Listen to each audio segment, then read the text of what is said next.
Okay, so this video is going to have a bit of Roblox gameplay in the background, and I'm just going to be yapping on a bit. So there's no real Overwatch gameplay to take from this. It's just my voice, raw, speaking to you about a topic and a constraint that I had in the past, which I really struggled with. You can watch this in 1.5 speed because of your poor attention span. I know you've been consuming brain dead TikToks, like me to be honest. I'm like that sometimes. So if you need to turn this into 1.5 speed, that's fine as well. And you don't need to watch this video whatsoever. I mean, I've just got some Roblox gameplay in the background, but you can just listen to it while cleaning your room while I talk. So the specific topic of today's video is going to be about lost streaks, and lost streaks are such a bloody dehumanizing thing. Whenever I go on one, I genuinely hate myself and I want to quit Overwatch, right? It's just the most horrible thing to go through. Especially when you know you're not playing that bad and you maybe could have won some of the games. It's just the worst thing to experience ever.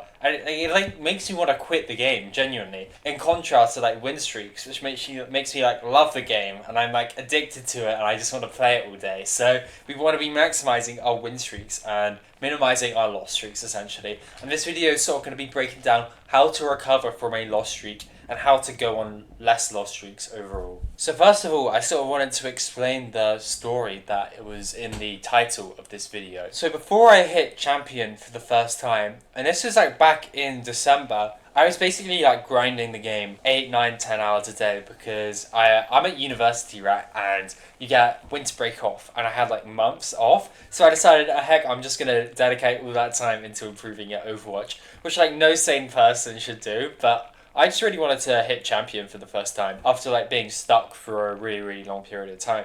And I managed to get to these high-ish ranks, GM1, GM2, multiple times. I think I was one game off GM1 10 times. I wish I was joking. But I lost that final game 10 times. And I remember the day before I hit champ, I actually went on a 12 game loss streak, which sounds insanely dramatic, but that's literally what happened. I just could not win a game no matter what. It was a late night session where I was just losing and losing and losing and losing and losing and losing and losing. And you get the point, right?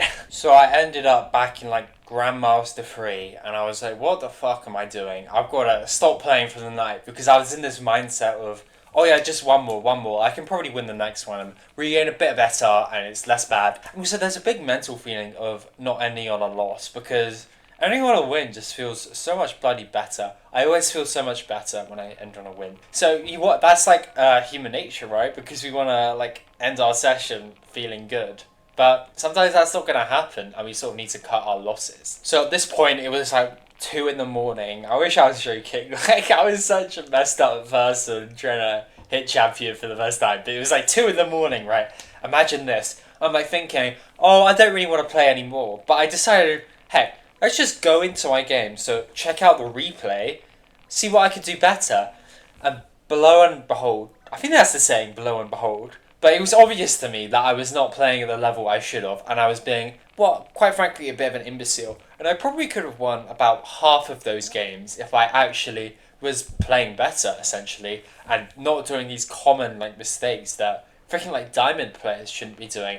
And I thought I deserved champion at this point. I thought it was bad luck. But when you go into your replays and look at it from an objective perspective, then you realize, oh, this guy's kind of shit at the game. If I was watching this person's gameplay and they weren't me, then I'd be like, what the fuck, this guy deserves to be in platinum, right? So why do I deserve champion? Well, we are pretty inherently biased, and it's very difficult to detect our own flaws as human beings, I feel like. But we need to try and be, because we're not going to be fully objective, right? I think it's impossible to look at ourselves with full objectivity and criticism that we would look at with other people. I think it's just so insanely difficult, and sometimes we don't know the specific things that we need to be working on, which is why you should get coached by me. Link to the description. That was a very good plug. But we just need to sort of have a good idea of what our character or what the role we're playing does well, right? And this video is specifically targeted towards support players. So a lot of the time, it's not in the micro interactions, right? It's about the macro,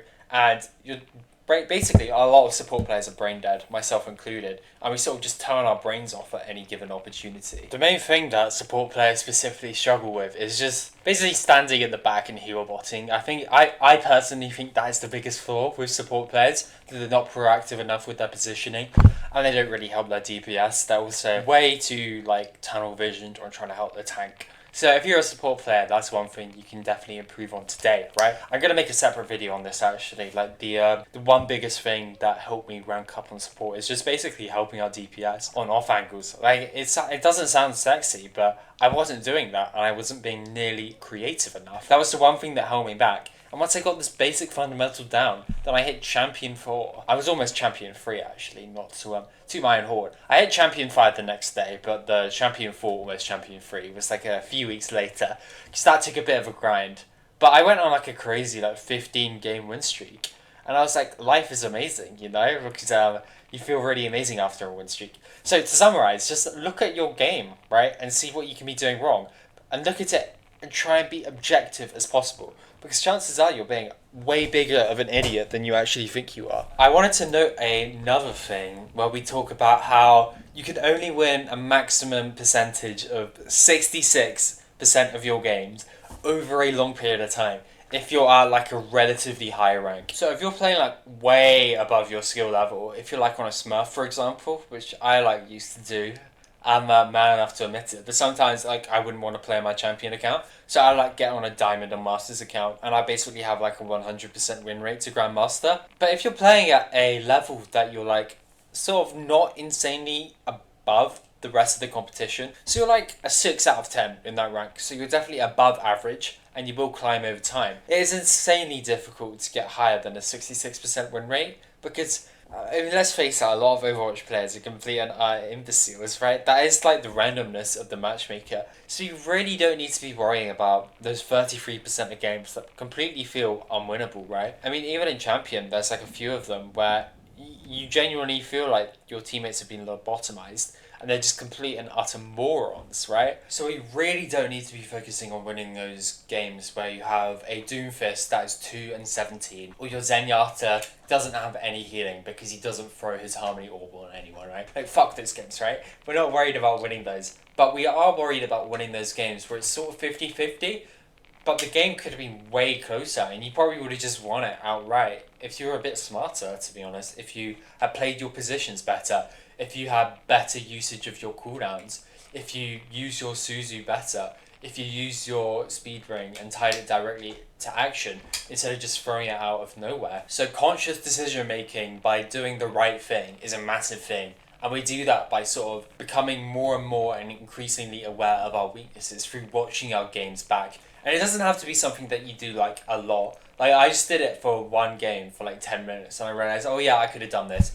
And then boom, I immediately implemented it. So I don't want you to be like watching your games back for like 2 hours straight, right? Just watch like a fight or two back, realize what you could have done wrong, and then in your next game, think about, I did this wrong, I can implement this into my next game. Lost streaks are very much an inevitable part of Overwatch, especially if you're like a support main, because it does feel very draining sometimes, where you have like your Cassidy whining about not getting healed or some bullshit, right? There's always some bullshit. But if you apply these tips that I've suggested in today's video, then you're going to be ahead of 99.9% of people, because you're actively thinking, and no support player actively thinks, right? So I hope this was massively helpful. If you want to get coached by me, then click the top link in the description.